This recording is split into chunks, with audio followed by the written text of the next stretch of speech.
안녕하세요. 여기는 여러분의 꿈에 그림을 수놓는 서대문 공동체 라디오 지식 한 스푼 김민지의 그림 그리는 밤입니다. 여러분, 지난 한 주도 잘 보내셨죠? 장마와 더위 때문에 정말 정신없는 한 주간이었는데요. 장마, 비도 너무 많이 오고 습하고 덥고 날씨가 정말 열대 우림 지역 동남아 날씨처럼 덥고 습한데 여러분들 이럴 때 좀 어떻게 극복하시고 계시나요? 저는 고민하다가 제습기를 구매했어요. 제습기 가격이 생각보다 비싸서 이 정도 가격을 내고 굳이 제습기를 써야 되나?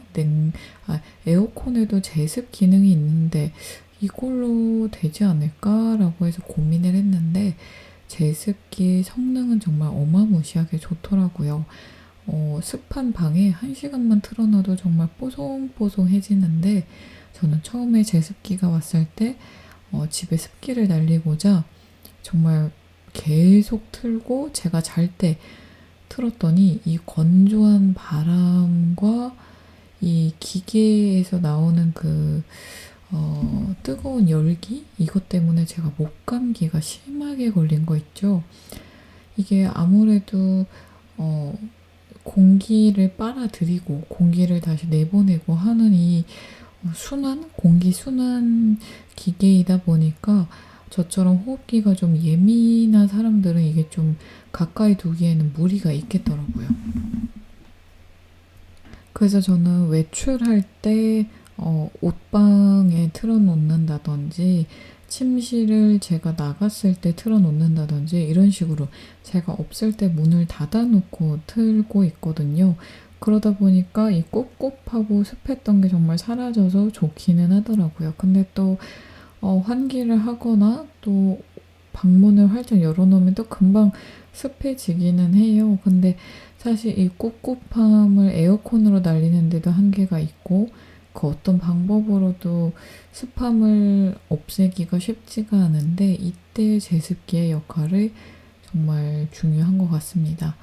와, 정말 제습기 그리고 또 건조기, 빨래 건조기 이 두 개가 없을 때는 너무너무 불편했을 것 같은데 또 그때만의 삶의 지혜도 있었고 지금처럼 덥고 습하지 않았으니까 이 정도로 필수 가전제품이 되진 않았겠죠.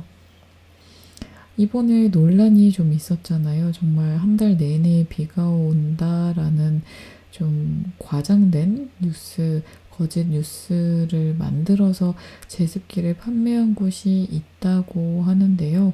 그것 때문에 제습기 판매량이 어마무시하게 늘었대요. 근데 사실 지금 예전에는 일주일 내내 정말 비가 오는 장마도 있었는데 그거에 비하면 그냥 하루 이틀 오고 또 쉬었다가 하루 이틀 오고 이 정도라서 일주일 내내 한 달 내내라는 과장은 아니기 때문에 제습기 약간 허위 과장 광고에 속아서 이번에 구매하신 분들이 많으시다고 하더라고요. 이렇게 날씨가 점점 더 더워지고 습해지기 때문에 에어컨, 제습기, 빨래 건조기 이게 정말 필수일 것 같은데요.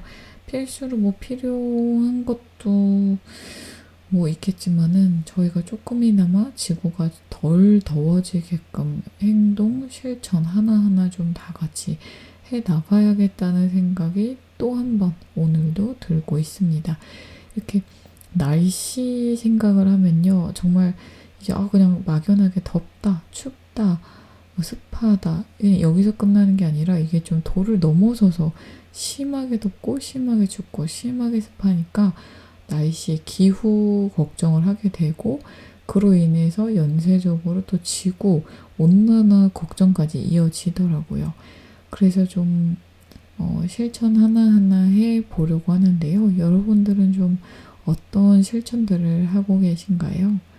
일단 뭐 일회용품 탄소 줄이기는 너무 당연하고요. 재활용품 분리 잘하기 여러 가지 등이 있습니다. 자, 그리고 오늘 2026년 7월 15일 오늘이 바로 초복이라고 해요. 초복은요, 삼복 가운데 첫 번째에 드는 복날로 소서와 대서 사이가 되므로 더위가 본격적으로 오는 시기입니다. 오늘 아침, 점심쯤 이 장마가 또 한번 장맛비가 그쳤으니까 또 오늘부터 해서 엄청나게 더워지겠죠. 초복은 하지 다음 제3경일, 중복은 제4경일, 말복은 입추 후 제1경일을 가리킵니다. 여기서 경일은 60갑자 중에 천간에 경자가 들어가는 날을 말한다고 합니다. 복날은 아까 말씀드린 대로 초복, 중복, 말복 총 3개의 삼복이 있는데요. 삼복되면 1년 중 날씨가 가장 더워지기 때문에 흔히 삼복더위라는 말로도 알려져 있죠. 초복은 하지 다음 제3경일, 중복은 제4경일, 말복은 입추 후 제1경일을 가리키는데 여기서 경일은 아까 말씀드린 대로 60갑자 중에 천자에 경자가 들어가는 날이고요. 초복은 삼복 가운데 첫 번째 드는 복날로 소서와 대서 사이가 되므로 더위가 본격적으로 오는 시기입니다. 그 다음 중복은요, 삼복 가운데 두 번째 드는 복날로 1년 중 낮의 길이가 가장 긴 절기인 하지 후 제4경일입니다. 마지막으로 말복은 말복 가운데 마지막에 드는 복날로 입추가 지난 뒤 첫 번째 경일에 듭니다. 일반적으로 초복과 중복, 또 중복과 말복 사이의 기간은 열흘 정도 되지만요. 때에 따라서 중복과 말복은 20일가량 차이가 날 때도 있다고 하는데요. 이는 초복과 중복은 하지를 기준으로 하지만 말복은 입추 후 첫 번째 경일로 입추를 기준으로 하는데 따른 것이기 때문에 차이가 나기도 합니다. 다만 하지가 24절기 중 10번째, 입추가 13번째 절기에 해당하는 반면 복날은 24절기에 속하지 않으며 관습적 기념일인 잡절에 해당합니다. 자, 오늘도 저는 알차고 재미있는 그림 이야기 준비해 왔으니까요. 저희는 첫 번째 곡 듣고 다시 만나보도록 할게요. 이번에 들어보실 첫 번째 곡은요. 빅뱅의 봄, 여름, 가을, 겨울입니다.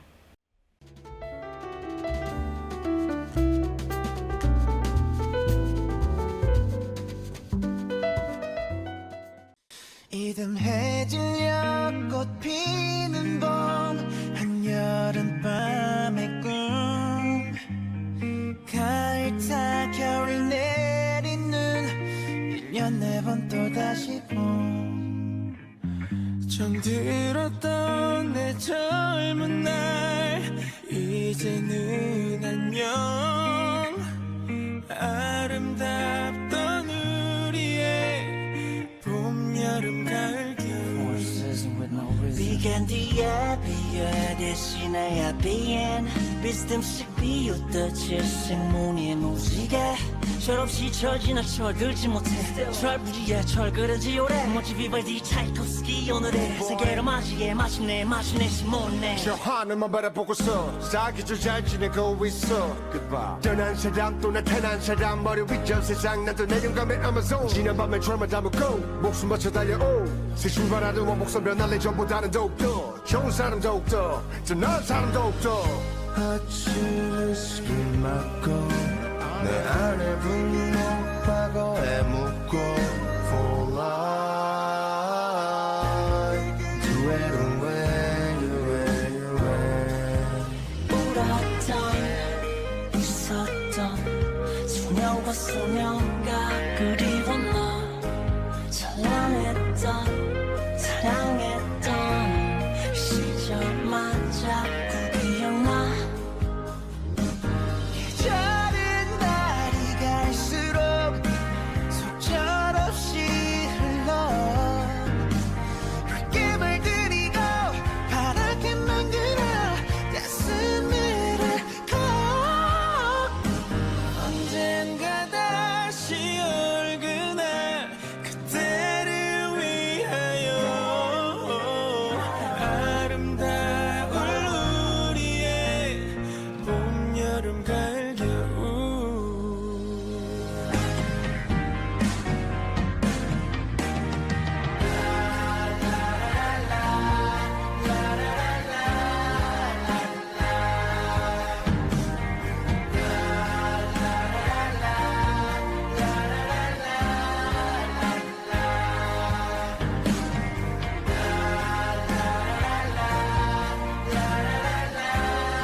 여기는 여러분의 꿈에 그림을 줘놓는 서대문 공동체 라디오 지시간 스푼 김민지의 그림 그리는 밤입니다. 오늘 첫 번째로 들어보신 곡은요. 빅뱅의 봄, 여름, 가을, 겨울이었습니다. 자, 오늘 제가 준비한 그림 이야기의 주인공은 과연 누구일까요? 지난주에 이어서 전 세계 곳곳에 걸려있는 그림의 주인공, 바로 장 프랑수아 밀레입니다. 밀레는 농부의 화가라는 별명이 있을 정도죠. 또 저번주 방송을 못 들으신 분들도 계시기 때문에요. 밀레에 대해서 간략하게 설명하고 작품에 대해서도 알아보는 시간 오늘 가져보도록 하겠습니다. 바르비종 화파의 창시자였고요. 밀레의 그림은 19세기 후반에 전통주의로부터 모더니즘으로의 전환을 보여주었습니다. 작품 이삭 줍기와 같은 밀레의 작품은 사회주의자로부터 찬사를 받았지만 보수주의자로부터는 비판을 받았다고 해요. 사실주의, 인상주의, 후기 인상주의 화가들에게 영향을 미쳤습니다. 장 프랑수아 밀레는 1814년 10월 4일 프랑스 그르시에서 태어났고요. 1875년 1월 20일 프랑스 바르비종에서 세상을 떠났습니다. 장 프랑수아 밀레의 그림은 19세기 후반에 발생했던 전통주의로부터 모더니즘으로의 전환을 굉장히 잘 보여줘요. 그의 그림들은 고전적이고 전통적인 바탕 위에 두드러지게 사실적인 세부 묘사가 결합되어 있습니다. 프랑스 혁명 이후에 프랑스 사회는 상처를 치유하는 데 매진하고 있었기에 밀레가 그린 농부 그림과 농촌의 삶을 다룬 그림들은 당시 논란의 소지가 많았죠. 아까 말씀드린 대로요. 밀레의 작품은 사회주의자들로부터는 찬사를 받았지만 프랑스 사회의 보수주의자들로부터는 비판을 많이 받았습니다. 자, 이제 장 프랑수아 밀레에 대해서 조금 더 자세하게 알아보도록 할게요. 장 프랑수아 밀레는 세상에서 가장 유명한 그림, 또 우리나라를 포함해서 전 세계 카페나 식당, 호텔 이런 곳에 정말 곳곳에 복제화가 걸려 있어서 누구나 본 적이 있는 그림인 작품 만종의 화가입니다. 일하는 농부, 그림들을 많이 그려서 농부의 화가라고 불리기도 했고요. 밀레만큼이나 유명한 빈센트 반 고흐와 박수근이 이상으로 삼은 전설의 화가이기도 했습니다. 밀레가 농촌 출신이고 농부의 아들인 것은 사실인데요. 그는 프랑스 서북부 노르망디 지방 그레빌에 있는 작은 농촌 마을 그리쉬의 전형적인 가톨릭 가정에서 8형제 중 둘째이자 장남으로 태어났습니다. 정규 교육은 초등학교로 그쳤지만 베르길리우스를 비롯한 고전과 당대의 문학을 평생 가까이 했던 밀레는 무지한 농민과는 거리가 먼 사람이었죠. 화가로서의 수업은 1835년부터 그레빌에서 가까운 가장 큰 도시인 쉘브르에서 무셸과 랑글루아를 스승으로 삼아 시작했다고 합니다. 1837년에 쉐르브르시의 장학금을 받고 파리에 간 밀레는 국립미술학교인 에콜 데 보자르의 폴 들라로슈의 화실에 들어갔습니다. 에콜 데 보자르 정말 유명하죠. 유럽의 유명한 화가들은 거의 다 이 에콜 데 보자르 학교를 나온 것 같아요. 1839년에 로마상에 도전했다 실패한 그는 에콜 데 보자르를 떠났다고 합니다. 그 당시 화가가 작품을 대중에게 알릴 수 있는 거의 유일한 통로였던 전람회인 살롱전에서도 밀레는 수차례 낙선을 하고 말았죠. 지금은 정말 작품을 알릴 수 있는 플랫폼이 많잖아요. 그 당시는 핸드폰도 없기 때문에 전시회가 유일했던 것 같습니다.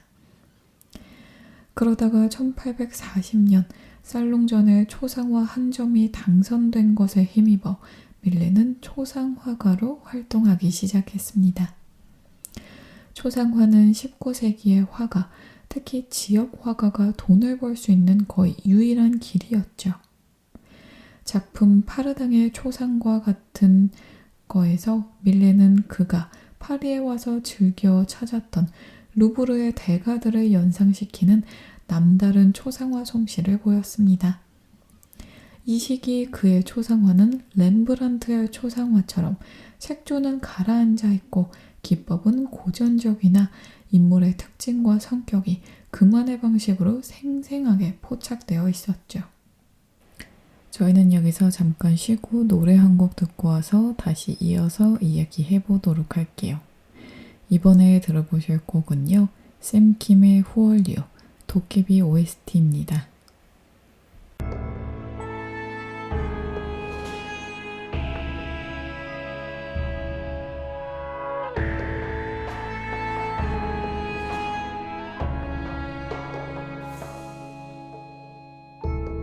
Where I am, who I am. 감옥 같은 이 쓸쓸함. 많은 사람들이 지나갔지만 모두 나를 지나가게만 했던 이곳.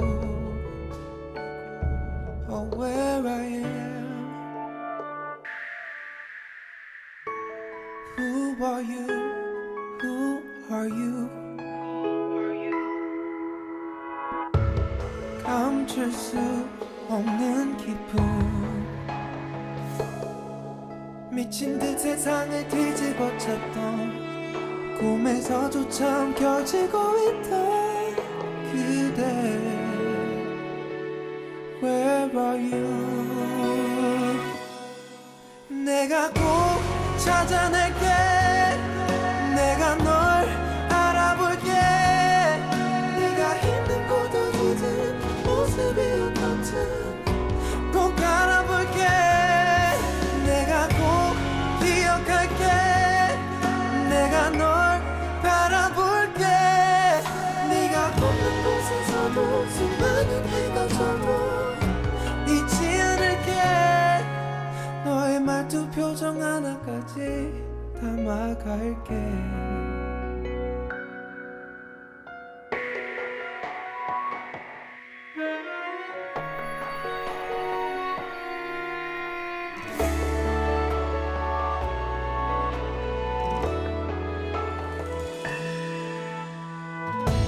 흐린 하늘 멈춘 구름. 왜 모든 게 두려울까. 너와 있는 시간이 느려지고 자꾸 멀어질 네 손을 붙잡고 있어. I beg for life. 내가 꼭 찾아낼게. 내가 널 알아볼게. 네가 힘든 곳 어디든 모습이 어떻든 꼭 알아볼게. 내가 꼭 기억할게. 내가 널 바라볼게. 네가 없는 곳에서도 수많은 해가 져도 잊지 않을게. 내가 널 이렇게 꼭 안고 있으면 자꾸 모두 잊어버리게 돼. 내가 돌아가야 하는 곳. 내가 꼭 찾아낼게. 내가 널 알아볼게. 네가 있는 곳 어디든 모습이 어떻든 꼭 알아볼게. 내가 꼭 기억할게. 내가 널 바라볼게. 네가 없는 곳에서도 수많은 해가 져도 잊지 않을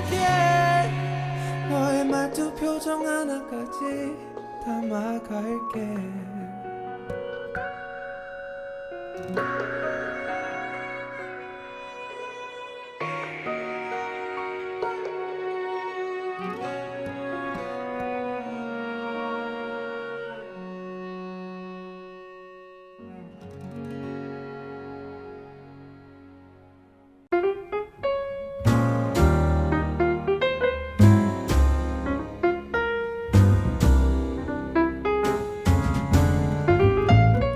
허전한 마음에 지식 한 스푼. 그림과 책, 인문학과 인도 이야기, 그리고 마음 나누는 대화법까지 지식 한 스푼의 풍성한 주제로 오늘도 지식 충전하세요.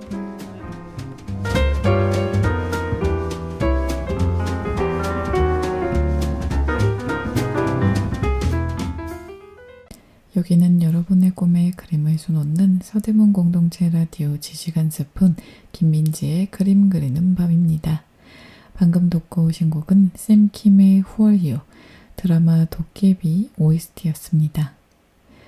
이번에 드라마 도깨비 10주년 맞이 기념으로 리얼리티 프로를 프로라고 해야 될까요? 리얼리티 프로그램이 하나 방영되고 있는데 저도 아직 보지는 못했는데 짧게 봤는데 굉장히 재밌는 것 같더라고요. 정말 10년 전에 인기 어마무시했던 드라마 도깨비의 주연 4분의 배우분들이 나와서 같이 여행을 가서 그 이야기를 담은 것 같은데요.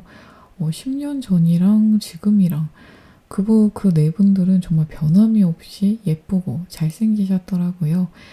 와, 근데 드라마 도깨비가 벌써 10년이나 됐을까요? 정말 시간이 어마무시합니다. 그때 인기가 많았는데 제가 아마 뭐 때문에 바빠서 못 봤거든요. 다음에 봐야지 하다가 그게 벌써 10년이나 지났습니다. 강산이 한번 바뀌는 시간인데, 와, 저는 그걸 아직도 못 보고 있었네요. 이번에 좀 시간이 생긴다면 그걸 한번 봐볼 예정입니다. 자, 아까 전에요. 프랑수와 밀레가 초상화를 그리기 시작했던 이야기 했었는데요. 그 당시 초상화가 렘브란트의 초상화처럼 색조가 가라앉아 있고 기법은 고전적이나 인물의 특징과 성격이 그만의 방식으로 생생하게 포착되어 있다고 했죠. 1840년대 밀레는 셰르브르와 파리를 오가며 초상화뿐 아니라 로코코풍의 목가적인 회화와 누드화도 그렸으나 가난에서 벗어나지 못했고요. 비평적으로도 인정을 받지 못했다고 합니다. 1841년에 셰르브르에서 결혼한 아내 폴린 비르지니 오노는 빈궁한 생활을 함께하다 1844년에 결핵으로 사망하고 말았습니다. 그녀의 초상화에서도 모델의 내면을 보여주는 초상화가 밀레의 장기가 돋보이는 가운데 색채는 좀 더 화사해지고 부질이 부드러워졌다는 것을 알 수 있죠. 그 후 1845년에 만난 카트린 르메르는 밀레의 두 번째 부인이 되었습니다. 셰르브르의 한 카페 여종업원이었던 그녀는 밀레의 가족에게 받아들여지지 않았죠. 그는 어머니가 사망할 때까지 고향을 찾지 않고 그녀와 살며 9명의 자녀를 낳았습니다. 밀레는 평생 여러 가지 질병과 가난에 시달렸다고 하는데요. 극빈의 삶을 살았던 것은 아닙니다. 돈에 쪼들리는 생활을 했던 것은 사실인 듯 하나 돈이 전혀 없어서라기보다는 부부 모두 생활을 규모 있게 꾸려가는 능력이 부족했던 탓이 더 큰 것으로 추측된다고 합니다. 1849년 작품 카트린 르메르 초상의 부드러운 분위기는 밀레 회화의 새로운 단계를 예고했죠. 이 시기에 밀레는요, 바르비종으로 이주했습니다. 바르비종은 파리 근처 퐁텐블로 숲가의 작은 마을인데요. 1830년대 화가들이 대거 모여들어 자연 풍경을 그리는 바르비종 화파를 이루었습니다. 1848년을 전후해 그는 바르비종의 화가들을 알게 되었죠. 그중 테오도르 로쏘는 이후 그의 가장 친한 친구가 되었습니다. 밀레는 바르비종에서 작업은 했지만요. 이들과 달리 풍경보다는 인물에 집중했는데요. 이 시기에 밀레는 알프레드 상시에도 알게 되는데 공무원이었던 그는 평생 화가의 친구이자 후원자가 되주었습니다. 상시에는 밀레의 그림을 파는 화상 역할을 했을 뿐만 아니라 밀레와의 경험, 또 서로 주고받은 수백 통의 편지를 토대로 장 프랑수와 밀레의 삶과 작품이라는 전기도 썼죠. 이 전기는요, 그가 끝마치지 못하고 사망하여 폴 망츠라는 미술 사학자가 완성했고 1881년도에 출판되었다고 합니다. 이 책은요, 밀레의 삶을 이해하기 위한 1차 자료이자 소중한 사료이지만 반고흐를 비롯한 수많은 사람들이 탐독하고 밀레를 우상화하는 결과를 낳은 과장된 신화의 원천이기도 하는데요. 상시의 본인도 밀레에게 도움을 많이 주긴 했지만 작품 제작에 있어서 참견을 더 많이 한 것으로 알려져 있다고 합니다. 이 당시에는 인터넷이나 무엇을 글을 남길 수 있는 SNS나 블로그나 카페 이런 게 없었기 때문에요. 서로 주고받은 편지 한 통, 이게 굉장히 중요한 사료가 되잖아요. 특히 반고흐도 기억을 더듬어 보자면요. 동생 테오와 주고받은 편지들이 그에 대한 엄청난 반고흐를 조금 더 이해할 수 있게 도와주는 그런 자료들이 되곤 하는 것처럼 밀레도 이런 편지들로 그게 쓰여졌던 것 같습니다. 자, 저희는 여기서 잠깐 쉬고요. 노래 한 곡 듣고 다시 만나보도록 할게요. 이번에 들어보실 곡은요. 마크 투베의 오늘도 빛나는 너에게입니다.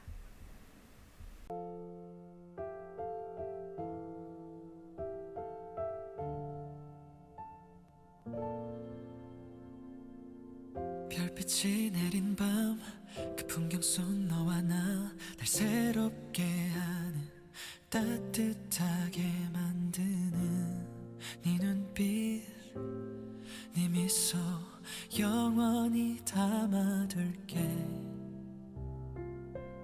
너로 가득한 맘 널 닮아가는 날 위한 선물 꿈보다 더 아름다운 서로의 품에서 끝없는 밤을 걷자 나의 모든 날들을 다 주고 싶어 내 희망을 모두 전하고 싶어 잠들지 못한 푸른 바람들 이렇게 밝게 이 밤을 비춰 너와 작은 일상을 함께 하는 게 내 가장 큰 기쁨인 걸 넌 알까 내 세상 속에 넌 빛이 되어 지금 모습 그대로 내 곁에만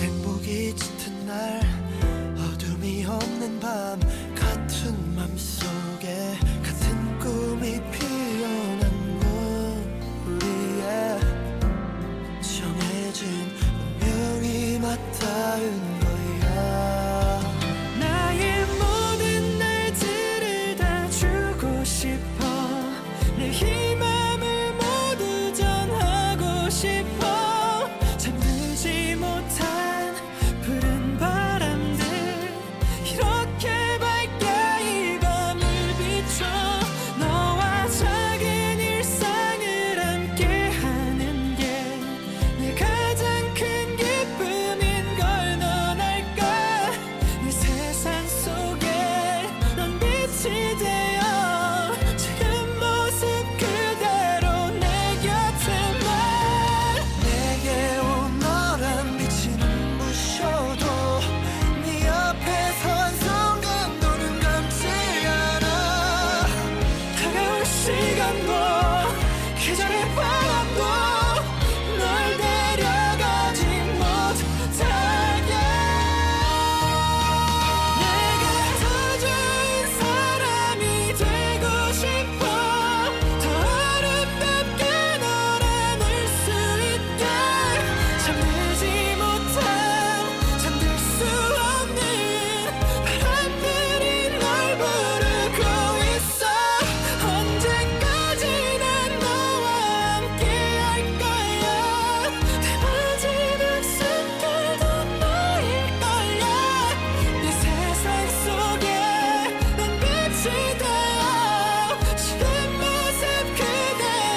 여기는 여러분의 꿈에 그림을 수놓는 서대문 공동체 라디오 지식한 스푼 김민지의 그림 그리는 밤입니다.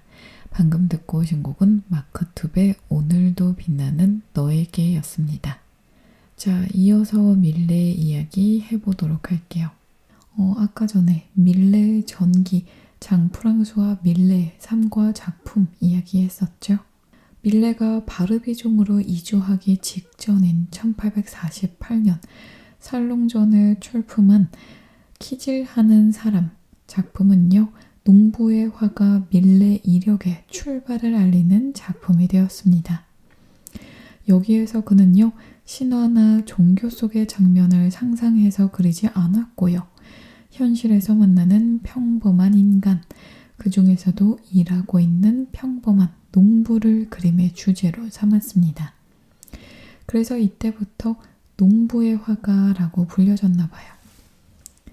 화면을 보면요, 곡식을 까불러서 건부를 날려보내는 일을 하는 단 한 명의 농부가 보이는데요. 밀레는 인물의 얼굴을 자세히 묘사하지 않았습니다. 배경에서도 명확히 드러나는 것이 없죠. 초점은 오로지 키질이라는 일에 맞추어져 있습니다. 생존을 위해 어쩔 수 없이 해야만 하는 농부의 노동이 그림의 주제였죠. 그 노동의 이미지를 웅장한 느낌으로 보는 사람에게 각인되게 하는 것이 바로 밀레 그림의 힘입니다. 그리 크지 않은 밀레 그림의 인물이 커 보이는 것은요, 인물을 그린 방법, 또 인물과 배경의 관계 때문입니다. 즉, 밀레는 인물의 세부 묘사를 생략해서 커다란 덩어리가 되게 했고요. 이러한 소수의 인물을 단순화한 공간의 전면에 배치하여 장엄한 느낌을 낳은 것입니다. 1850년 살롱전의 밀레는요, 씨를 뿌리며 걸음을 내딛는 농민을 그린 씨 뿌리는 사람을 출품했습니다. 이 작품은 보수적인 비평가와 진보적 비평가 양쪽의 주목을 받았죠. 보수적인 비평가가 보기에 거칠고 이상화되지 않은 이 거대한 농부는 불편한 존재였습니다. 1848년 2월 혁명으로 수립된 공화정 시대의 진보적인 비평가에게 밀레의 미술은 평범한 사람이 예술의 주제가 되는 시대가 왔음을 알리는 변화의 신호였죠. 그러나 밀레 자신은 정치에 관심이 없었고요. 비관적, 보수적 기질을 가졌던 것으로 알려졌다고 해요. 그의 농부 그림에서는요, 산업화로 인한 농촌 인구 이탈이나 그로 인해 변화하는 농촌 모습은 나타나지 않았습니다. 그는 19세기 초에 농촌에 복고적으로 집착하여 구식 농법과 구식 농기구를 굳이 찾아서 화폭에 담았는데요. 작품 씨 뿌리는 사람의 경우처럼 구약 성서의 시대로까지 거슬러 올라갈 수 있는 농업의 이미지가 그런 맥락에서 태어난 것이라고 합니다. 그는 사회주의와 같은 사상을 가졌다기보다는 그림을 통해 고금의 모든 인간이 살아가기 위해 고통스러워도 해야만 하는 노동을, 그렇게 고단한 인간 삶의 조건을 자기 방식으로 말하고 있는 것이었습니다. 미국 보스턴 미술관이 소장하고 있는 1855년도 작품 빨래하는 여인들을 보면요, 해질녘 빨래를 마친 여성들이 빨랫감을 정리하는 모습이 보이는데요. 밀레는 맑은 날보다 흐린 날을, 대낮보다는 해질녘이나 달밤 등을 더 즐겨 화폭에 담았습니다. 이 작품 외에도 밀레의 그림에는 하루의 시간 변화와 계절의 바뀜을 알 수 있는 작품들이 많은데요. 밀레 그림에는 그가 살았던 2월 혁명의 1848년, 또 파리 코민의 1871년과 같은 시간은 없었습니다. 밀레의 시간은 변화하는 것이기도 하지만 순환하는 것, 곧 영원히 반복되는 것이기도 했죠. 밀레의 그림에서 시간과 계절에 따라 해야 할 일을 하는 농부들의 삶은요, 조상들의 삶과 크게 다르지 않았던 것입니다. 그의 농부들은 늘 그들이 벗어날 수 없는 운명과도 같은 노동, 또 심고 거두는 끝없는 육체 노동을 하고 있었습니다. 한편으로 그는 작품 실 잡는 여인, 세탁하는 여인, 재봉사, 모성애 등 농가 안팎의 다양한 노동, 특히 여성 농민의 노동을 주제로 한 그림을 많이 그렸는데요. 농촌 생활 구석구석에 비친 그의 세심한 시선을 느낄 수 있습니다. 저희는 여기서 잠깐 쉬고 노래 한 곡 듣고 다시 만나보도록 할게요. 이번에 들어보실 곡은요, 유피의 바다입니다. One thing for sure, everybody knows what's theirs is theirs and what's yours is yours. Are you ready to go? I'm ready to go.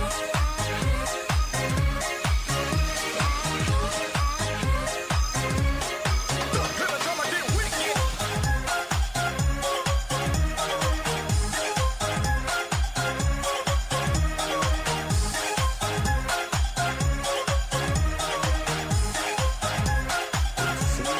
날 보내 이 말초 나를 사랑한단 말하는 널 보면 마음이 더 불안해 지더라도 절대 너만은 내 거란 걸 그렇게 말하고 다닐 거야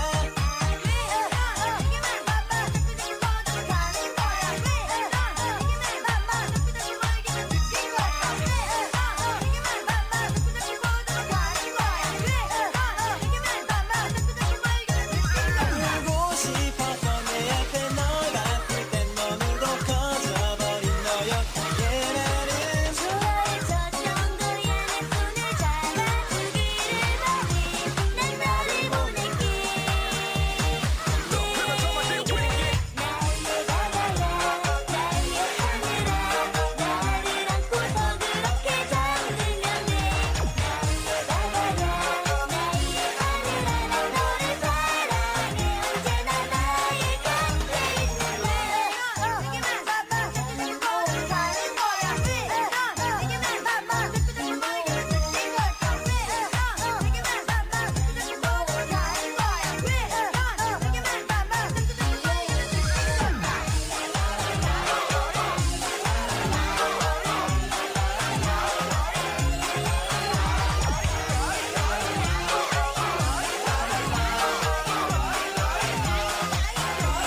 날 보내 이 말초 나를 사랑한단 말하는 널 보면 마음이 더 불안해 지더라도 절대 너만은 내 거란 걸 그렇게 말하고 다닐 거야 울고 싶어 너의 앞에 너를 봤을 때 너무도 커져버린 너였기에 나는 좋아해 저 정도야 내 손을 잡아주기를 바래 난 너를 보낼게 나의 바다야 나의 하늘아 나를 안고서 그렇게 잠들면 돼 나의 바다야 나의 하늘아 난 너를 사랑해 언제나 나의 곁에 있는 One thing for sure, everybody knows what's theirs is theirs and what's yours is yours. Every time I get wicked. 나의 바다야 나의 하늘아 나를 안고서 그렇게 잠들면 돼 나의 바다야 나의 하늘아 난 너를 사랑해 언제나 나의 곁에 있는 나의 바다야 나의 하늘아 난 너를 사랑해 언제나 나의 곁에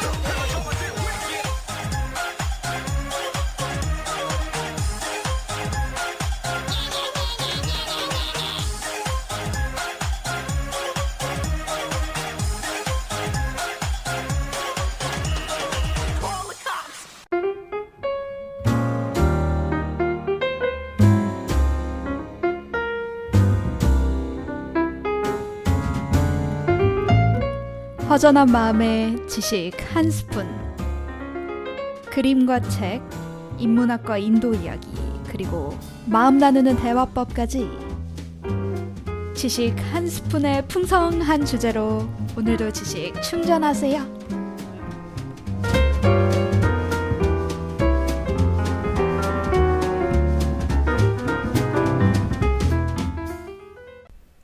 여기는 여러분의 꿈에 그림을 수놓는 서대문 공동체 라디오 지식은 스푼 김민지의 그림 그리는 밤입니다. 방금 듣고 오신 곡은 유피의 바다였습니다. 7월, 8월 이렇게 더운 날씨가 좀 싫긴 하지만요. 또 7, 8월 이렇게 좀 피서 갈 때 듣는 그런 노래들이 있는 것 같아요. 이 노래는 정말 겨울에 들으면 안 어울리고 하잖아요. 그게 정말 신기한 것 같습니다. 자, 아까에 이어서 계속 밀레 이야기 해보도록 할게요. 1857년 설룡전에 출품한 작품 이삭 줍는 여인들은요, 밀레 특유의 서사적 자연주의의 특징을 가장 잘 보여주는 작품입니다. 그림에는 3명의 가난한 여성 농민이 힘들게 허리를 굽혀 먼 배경에 추수하는 사람들이 남기고 간 이삭을 줍는 장면이 그려져 있는데요. 이 여성들의 자세는 얼핏 보면 자연스러운 것 같으나 자세히 보면 시간이 멈춰져 굳은 듯한 운동감 없는 정지 동작임을 알 수 있습니다. 밀레는 농촌의 삶을 자세히 관찰하기는 했으나 현장에서 그림을 그리지 않았죠. 대부분의 작품은 스케치부터 완성까지 작업실 안에서 이루어졌고요. 수많은 밑그림을 통해 그는 인물의 배치와 동작을 정교하게 구성해냈습니다. 그 결과 조각 같은 육중한 정지 동작의 인물들이 탄생한 것입니다.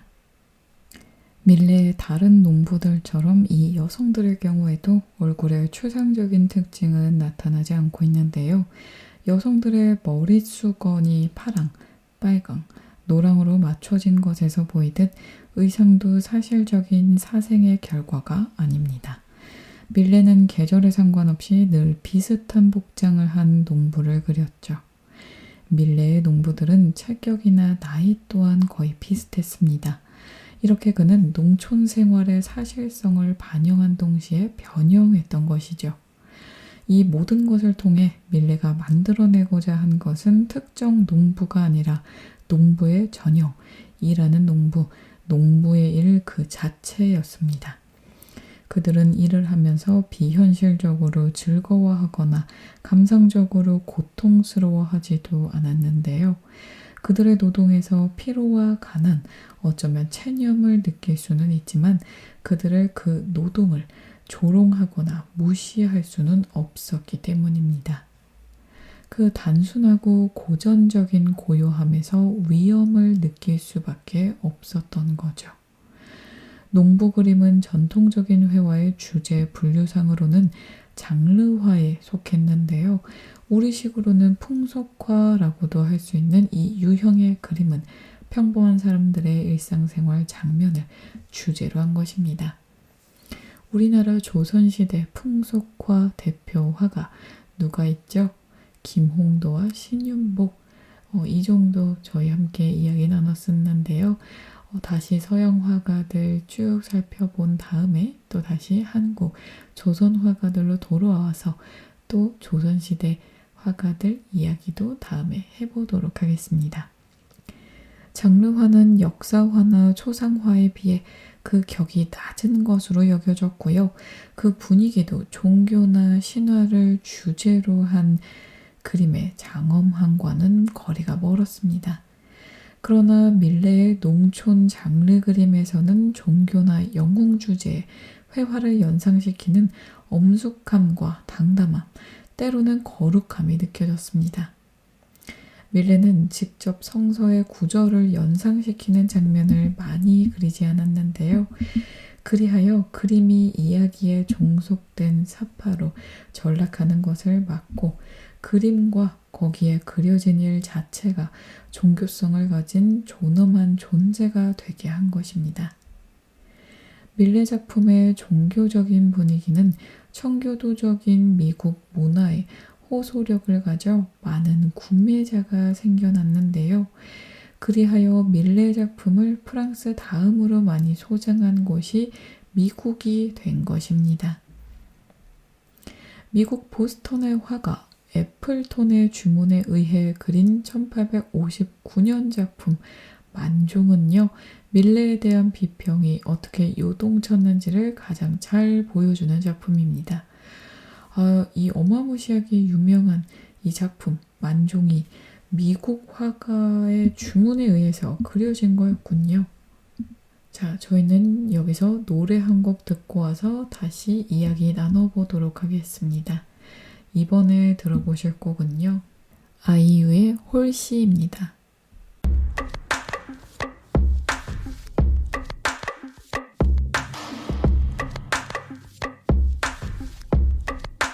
내가 놀 자리나 마도 한참 더 외로 아니 적당히 미끈한 곳에 뿌리 내리긴 싫어 내 뒤로 착착 따라붙어 다 예쁘게 줄지어 난 기어코 하늘을 필래 What a tiny letter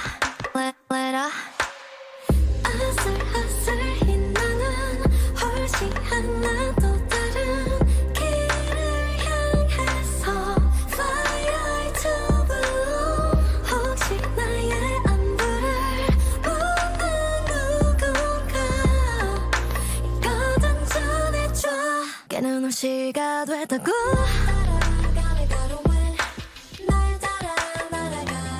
You say who may fly You say who then I'll fly 날 따라 even with the wings 날 따라 떠올라 공주 You say who I may fly You say who then I'll fly 난 널 볼 수 있게 날아줄게 한가운데 시력을 위해 꼭 추천한 선글라스 올려보면 눈부셔 고소공포 하나 또한 모셔 따가운 태양과 무지 가까운 거리까지 올라가는 무심히 내려보리 구름을 골라 타 간만에 한바탕 싹 어질러볼까 빙글빙글은 나는 훨씬 하나가 파른 바람을 타고 Fly to blue 혹시 나의 안부를 묻는 누군가 이거든 전해줘 깨는 홀씨가 됐다고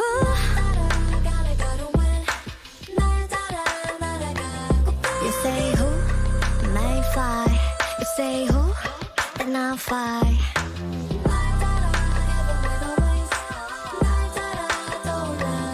You say who I may fly You say who then I'll fly